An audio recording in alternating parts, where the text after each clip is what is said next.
Good morning all of you. Welcome to your accountancy class, chapter 3, accounting principle. And today we will do the next three concept, cost concept or historical cost concept, dual aspect concept. Number 9, revenue recognition concept. Let's start. Number 7, cost concept or historical cost concept. According to this concept, an asset is ordinarily recorded in the books of accounts at the price at which it was acquired. This cost becomes the basis of all subsequent accounting for the asset. Since the acquisition cost related to the past, it is referred to as historical cost. Cost concept क्या कहता है कि जो हमने asset purchase किए हैं वो books में कैसे रिकॉर्ड की जाएंगी, तो वो बुक्स में उस प्राइस पर रिकॉर्ड की जाएंगी जिस प्राइस पर हमने उनको परचेज किया है, एक्वायर किया है. और acquisition cost related to past, that's why we also called it historical cost. For example, if a business entity purchase a building for rupees 20 lakh, it would be recorded in the books at this figure. Subsequently, increase or decrease in the market value of the building would not be recorded in the book of account. If 2 years later the market value of building shoot up to 60 lakh, the increased value will not be ordinarily recorded in the books of account. So, cost concept क्या कहता है, जो भी आप books में asset record करोगे वो कौन से प्राइस पर रिकॉर्ड करोगे, कॉस्ट प्राइस पर रिकॉर्ड करोगे, मार्केट वैल्यू को कंसीडर नहीं करेंगे. क्यों?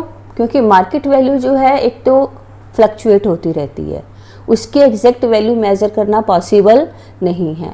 और दूसरा रीज़न क्या है, हमें बिजनेस स्टॉप नहीं करना, हमें एसेट को सेल नहीं करना कि हम उसकी मार्केट वैल्यू को कंसीडर करें. हमने उन एसेट को लॉन्ग टाइम तक बिजनेस में यूज़ करना है, इसलिए हम एसेट को कौन से बेस पर रिकॉर्ड करते हैं, कौन सी वैल्यू पर रिकॉर्ड करते हैं, उनकी कॉस्ट वैल्यू पर ही रिकॉर्ड करते हैं. However, the cost concept or historical concept does not mean that the asset will be continuously shown at their acquisition price for as long as the business entity owns them.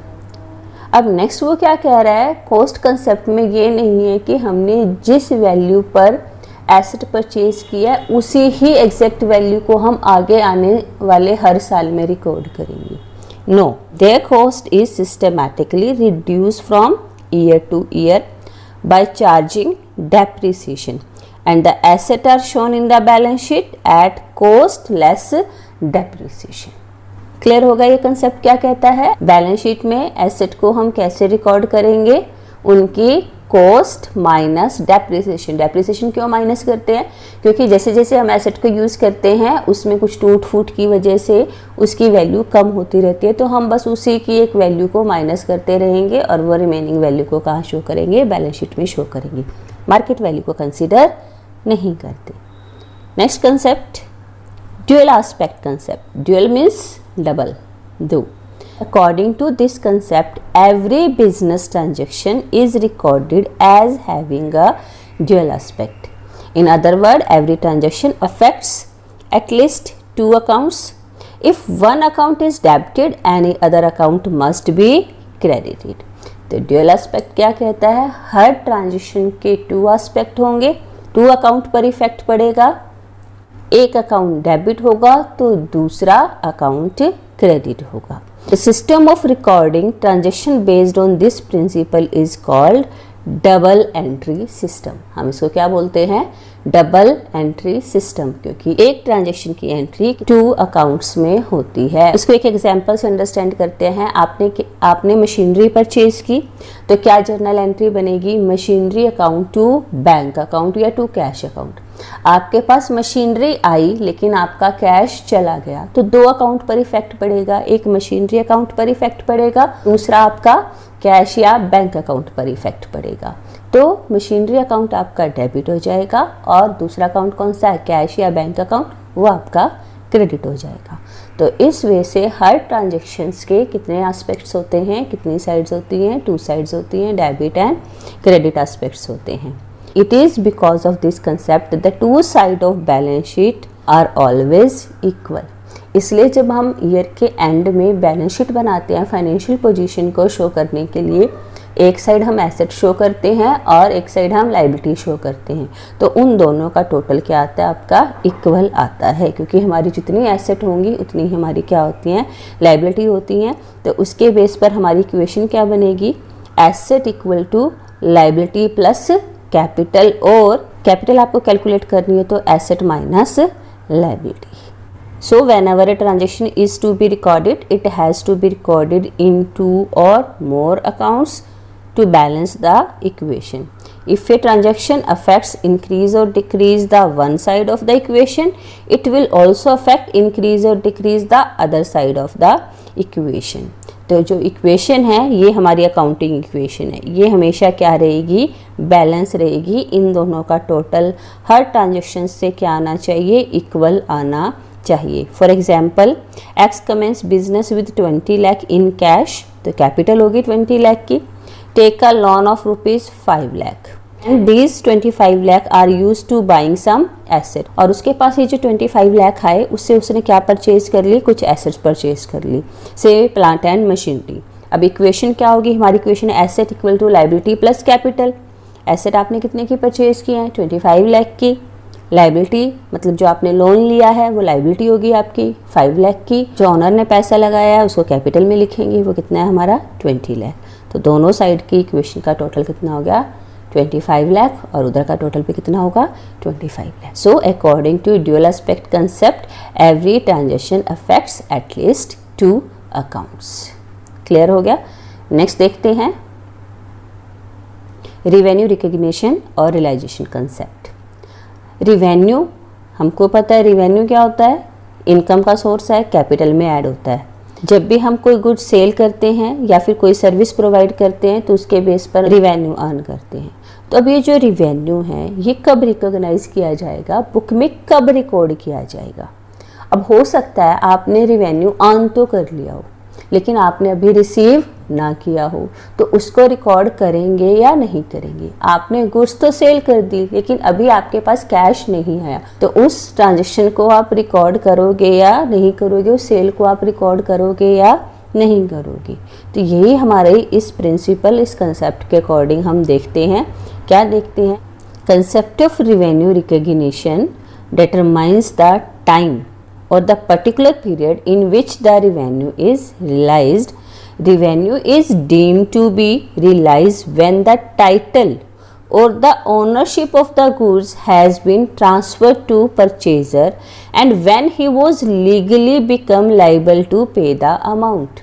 तो revenue कब record किया जाता है, कब किसी transaction को record किया जाता है, जब उन गुड्स की ऑनरशिप आप ट्रांसफ़र कर देते हो किसको, परचेज़र को, और वो लीगली लाइबल हो जाता है अमाउंट पे करने के लिए।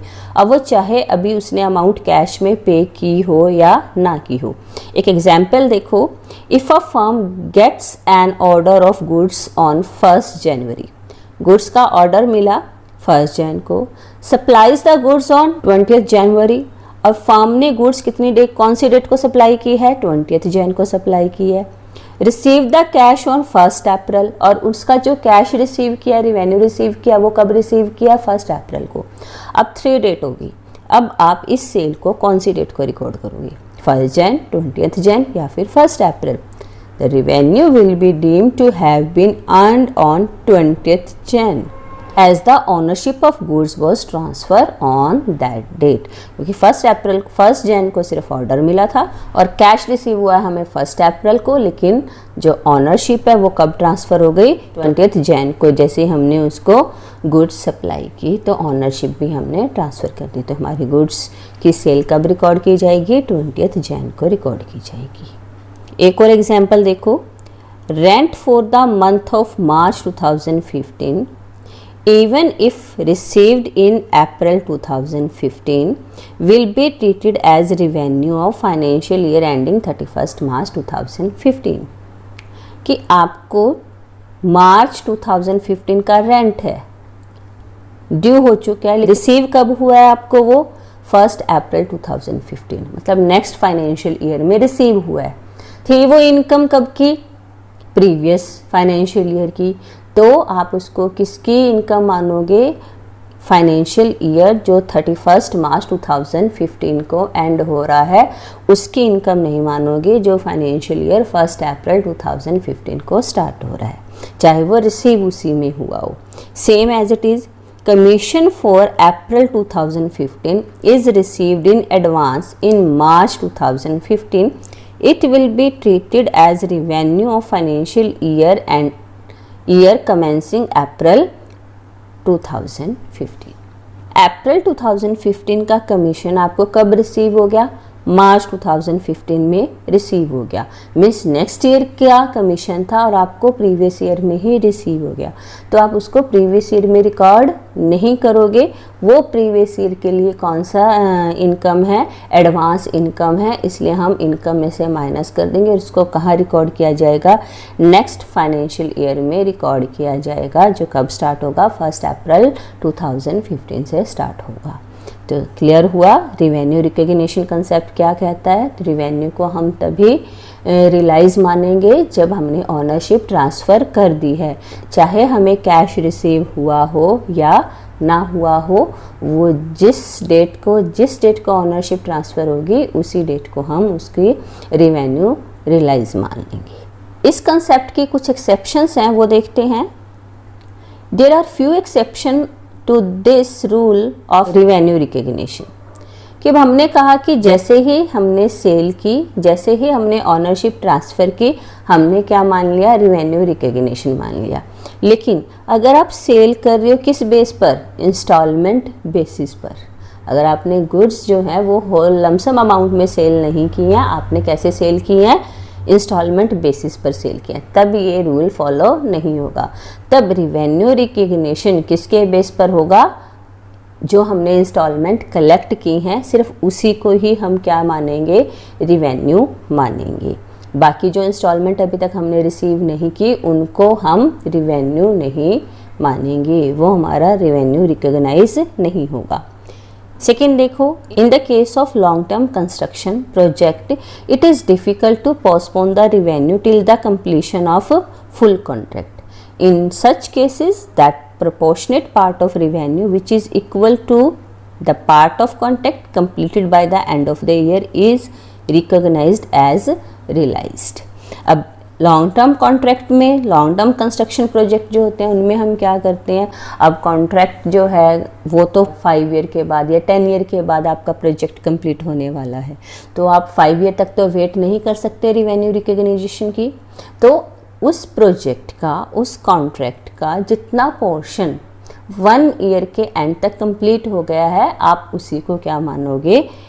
रिवेन्यू रियलाइज्ड मानोगे। थर्ड है हमारा exception, in case of mining. Mining के केस में हम किसको मानेंगे रिवेन्यू? आपने उस अकाउंटिंग पीरियड में जितनी प्रोडक्शन की है उसी को हम रिवेन्यू रियलाइज मानेंगे, चाहे सेल हुई हो या ना हुई हो, even though a sale has not been made. So पहला केस आपका सेल ऑफ इंस्टॉलमेंट, जितनी इंस्टॉलमेंट रिसीव हो चुकी हैं उसी को रिवेन्यू माना जाएगा। Second, long term construction project, उसमें जितना इस ईयर में कॉन्ट्रैक्ट कंप्लीट हो चुका है उसी को रिवेन्यू रियलाइज मानेंगे। थर्ड है हमारा in case of mining. In case of mining में जितनी आपने इस ईयर में प्रोडक्शन की है उसी को हम क्या मानेंगे? रिवेन्यू रिकॉग्निशन, रिवेन्यू रियलाइज मानेंगे, चाहे हमने सेल की हो या ना की हो। तो ये थे आपके आज के 3 concept. I hope you all understood the concept. Now make the notes and learn.